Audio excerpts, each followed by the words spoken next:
Hi girls, my name is Jen Bonin. For those who don't know, I am Katrina Bonin's mom, and I'm so glad to be with you here today. I do a lot of different things, but for today, I want to talk to you about equity, diversity, and inclusion and why it matters. I have been faced with equity, diversity, and inclusion in numerous different ways over my life. One that might be interesting to you is I was one of the first female officer to serve in a combat role on our Canadian frigates. So what that means is I was one of the first female that went into the engine room of a big warship. And that was a very, very long time ago. I do a little bit of sailing, but most often I just watch the kids sail. And I'm really looking forward to share with you a few lessons learned today.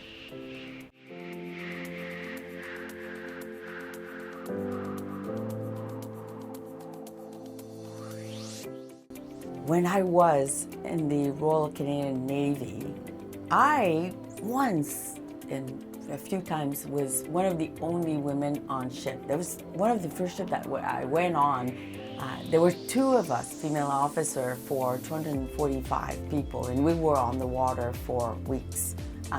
So I really understand sort of what it means to be either the only woman and or one of the few in a very tight space.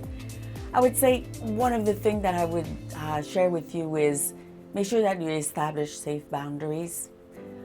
Number two, make sure that you feel that you are safe to openly share what you have to share with your partners and or speak up, and especially in a situation where you might be in danger. And three, along the same line, don't be afraid to speak up. Find your place on the boat and make sure that you feel comfortable before you go on the water.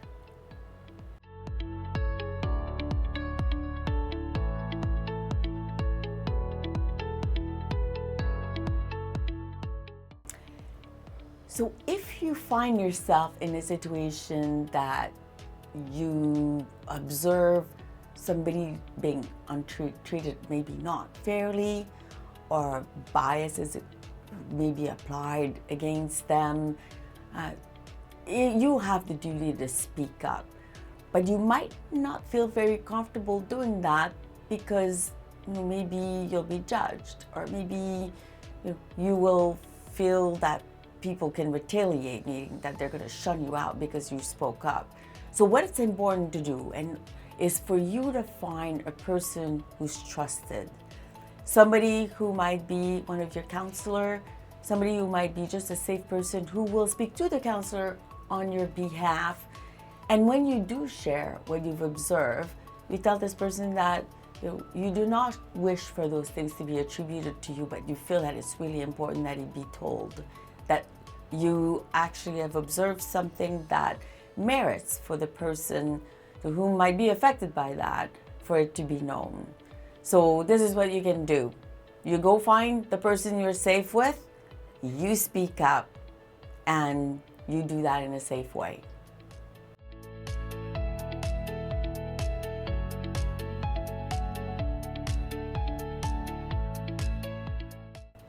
It is clear that teams that are diverse, they do better.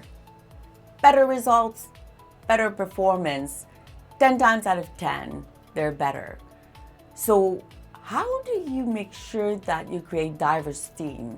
Well, for one, first thing is you make sure that you bring diversity to the team. And what that means is different genders, people with different backgrounds, people with different opinions, because diversity can also be about what you think about a certain topic. And then you make sure that you create a safe environment for everybody to openly share their thoughts. So what does that mean? You establish team norms. That's what we call them in my professional work. Team norms around what are we going to do when we share things. We're going to respect what everybody says.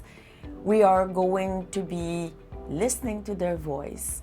And we're going to be promoting what they say when it's a really, really good solution. So in order to create diverse team, you have to bring the people together and create that environment such that everybody feels motivated to say very openly and safely what it is that they can contribute to the team.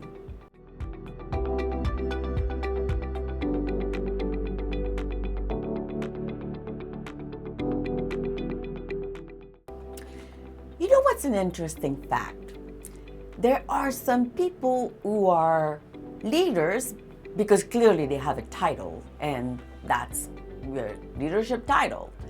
But what I say to everyone is, everyone is a leader. You're gonna say, what? How's that? Well, think about it. Anybody who is in charge of people and or has an impact on people has the ability to be a leader over them. I would say that a mom is a leader. I'm a leader of 4 people. It just happened to be my 4 children in my household. So when you show up in a team, in any kind of environment, you have the ability to be that leader, regardless of whether you have the title or not. And what that means is, if you think you have a thought, you have something you want to contribute, you have a really great idea that can really help with change, you should take the lead. You should become that leader who openly shares those things and really comes up with great net new solution. Because again, it's not because you don't have a title that you are not a leader. It's how you show up that makes it whether you are a leader or not. And especially if you're one of those young women.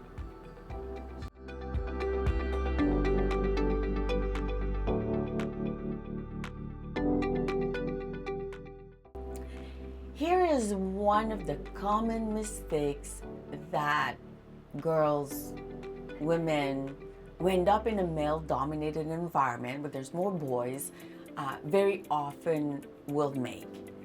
That girl, that woman, will try to fit in. They'll try to be like everyone, like their male counterpart. That might be by being more aggressive and some of those common traits that we would all agree might be part of being a male. The secret sauce, the thing that is really your superpower, is when you do the opposite and you embrace those unique traits or those traits that are more characteristics of women. What does that mean?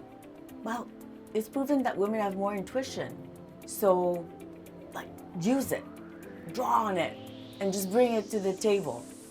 It's proven that women can perhaps be a little bit better at being diplomatic and resolving conflict. Use that to your advantage. Be that person who will actually step in to try to resolve a conflict. It's proven that maybe women are a little bit better sometimes at listening.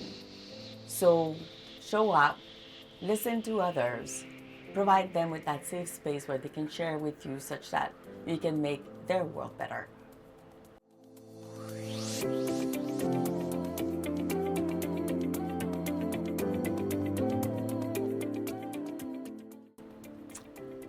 Girls, the last thing I want to leave you with is, please be yourself.